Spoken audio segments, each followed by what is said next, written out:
What we started out in 1965 was the garden city concept, which speaks to and implies that we are a city, and within the city there are small gardens. We evolved that in the early 2000s into a city in a garden concept, which is a change in the outlook of what we see ourselves. We changed to see ourselves as an island, which is a garden, and within it we have human and urban infrastructure.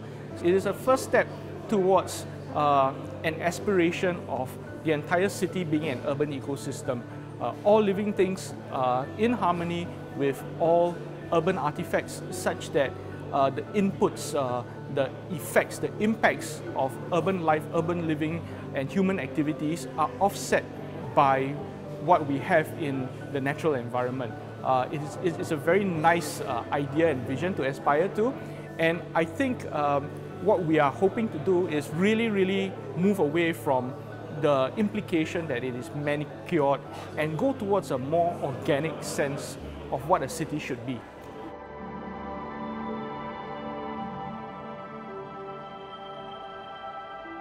C'est le tout début de la biodiversité en ville. On a démarré plutôt sur la végétalisation, on met des végétaux voilà, qui rendent plein de services. Passer à la biodiversité, ça exige d'avoir une approche plus compliquée d'un fonctionnement d'écosystème et d'organisation.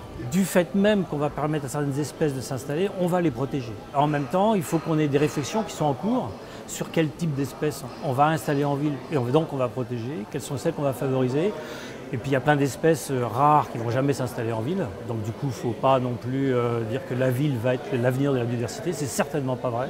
Et puis on a aussi plein d'espèces que l'homme ne veut pas voir, les gros mammifères par exemple, ou des insectes un peu dangereux qui effectivement n'ont pas leur place en ville, alors qu'ils sont intéressants dans un fonctionnement d'écosystème.